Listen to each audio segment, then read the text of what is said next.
Have you used up all of your asparagus ideas so far this year already? Uh, Usually about this time we're already getting sick of asparagus and we look for different ways to make it. Found this one a couple years ago and have updated it a few times since. But it's a ravioli dish with asparagus, tomatoes, garlic, and basil, and it's finished off with some balsamic vinegar. So before we get started on this recipe, why don't you like, comment, and subscribe to my channel, and hit that little bell down there next to the subscribe button and get notified when new videos come out.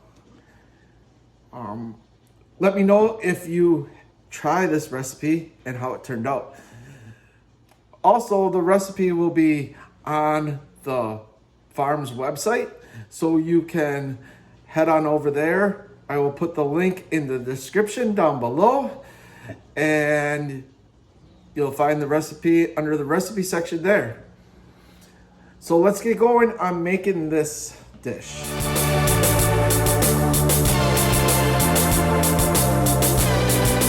So we start off with this recipe with about a pound of asparagus. It doesn't matter how much you put in, some like more, some like less, but you cut them in about 2-inch long pieces. I already had the woody parts of the bottom of this asparagus trimmed off, and I had some cut here already. You're gonna want that put aside. It also uses about 15 ounces of the grape tomatoes. I know these are the one things that grape and cherry tomatoes that we grow here on the farm, but unfortunately the tomatoes are not in season when the asparagus is. So I have made this recipe where I've switched out the asparagus for zucchini, and it also turned out really well. So if you wanted to use all the fresh stuff in season here in Wisconsin, where you use the cherry tomatoes and zucchini, you can do that as well. The tomatoes just get cut in half.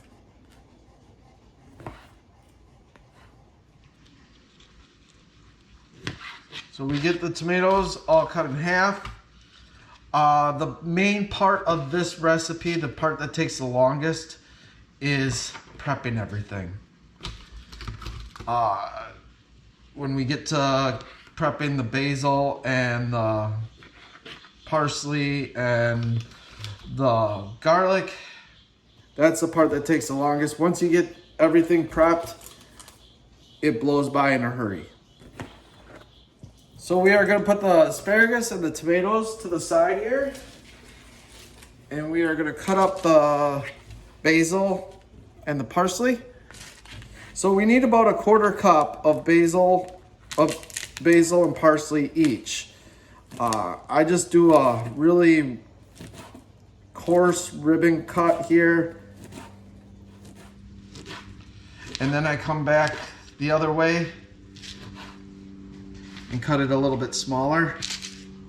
I'm not real picky on how I chop up my basil and parsley. It's there to add color and flavor. These get added right at the end of the recipe, but at that time you want to make sure you have them cut up before you start. So we got about a 1/4 cup there, and then we'll do the parsley here.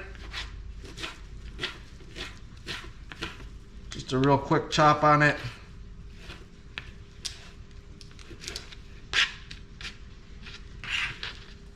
There's very few ingredients in this, so you'll want to make sure that you have fresh ingredients. It makes a huge difference in the taste of this dish. You got the parsley there.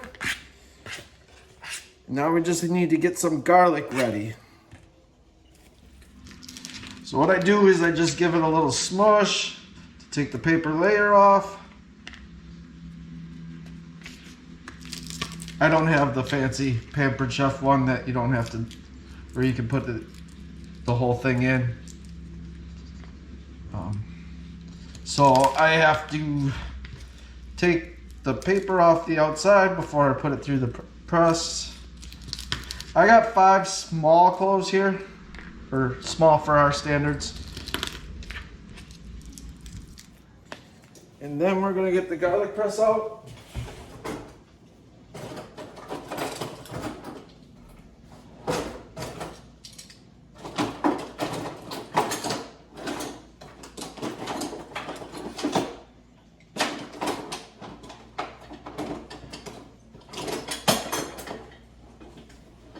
Found it.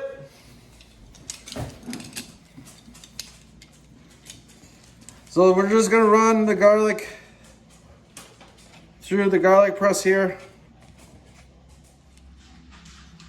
and make sure that it's ready to go when we need it.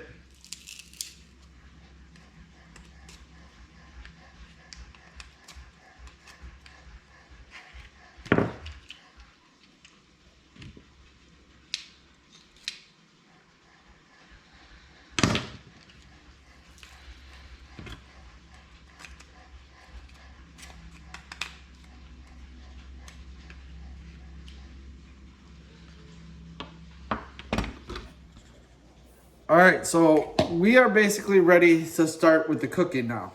So we get a pot of boiling water ready. We have some cheese raviolis, some frozen cheese raviolis, and we're just gonna cook these as you would any other frozen ravioli, and just as a package says. So we'll put them into the boiling water and we're gonna give them a little stir here.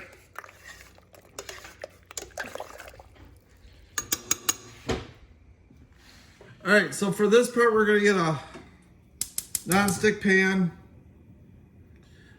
warming up, and we need 2 tablespoons of olive oil.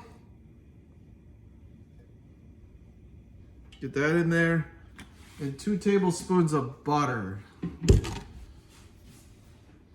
And we got the butter. We'll put that in there, get that melting.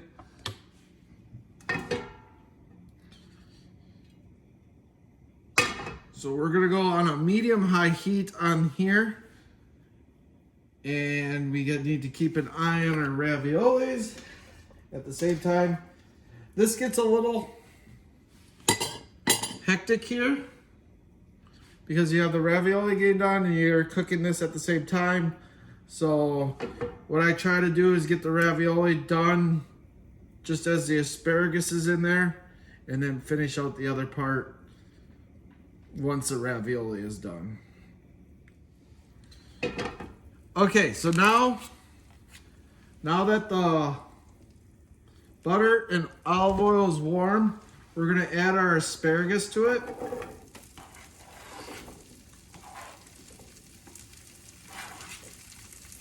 And we're gonna let that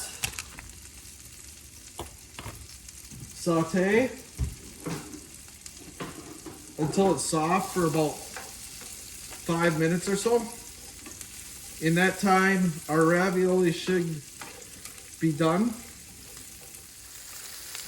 So here we have our asparagus cooking. We just, like I said before, we just want to get these soft. So about 4 or 5 minutes cooking with these. Most of the raviolis here are floating, so they're going to be done shortly. All right, our raviolis are done. We drain the raviolis.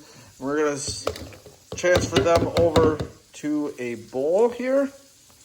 And I will put this over here to hold some of the heat in. All right, so now the asparagus has been cooking for about 4 to 5 minutes. It's just starting to get soft. And we are going to start adding our other ingredients here.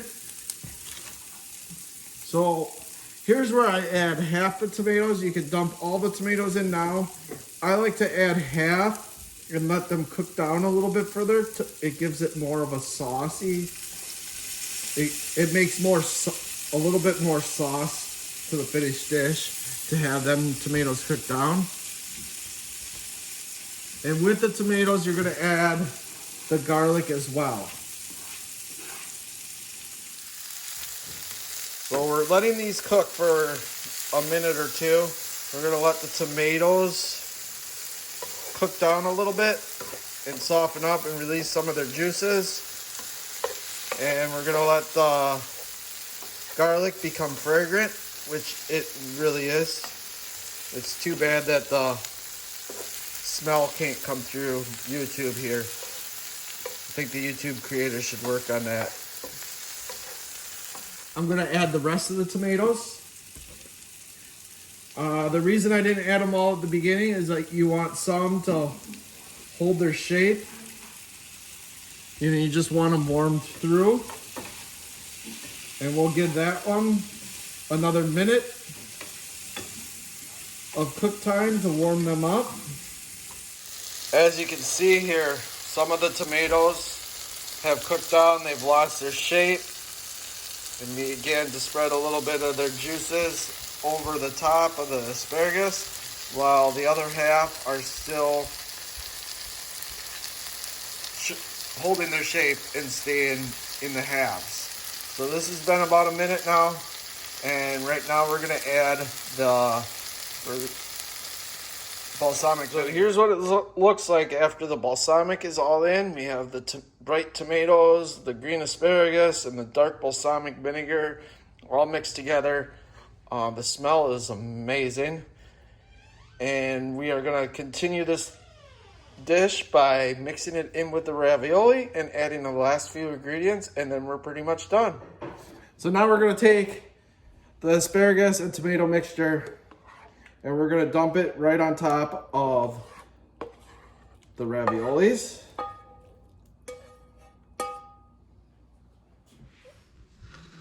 We are going to give the ravioli and this mixture a quick stir here.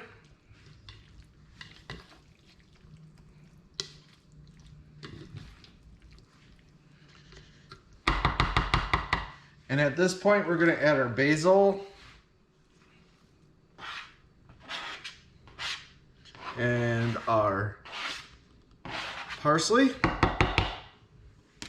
Give it another quick stir and let that wilt with the heat from the ravioli and the asparagus.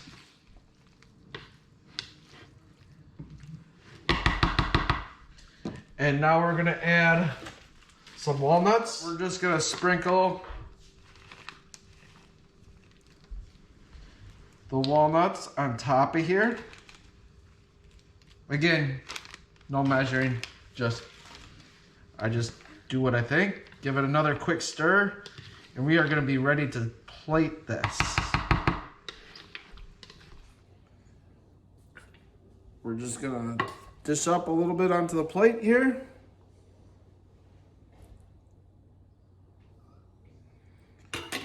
And as you're ready to serve it, we're gonna sprinkle it with some Parmesan cheese.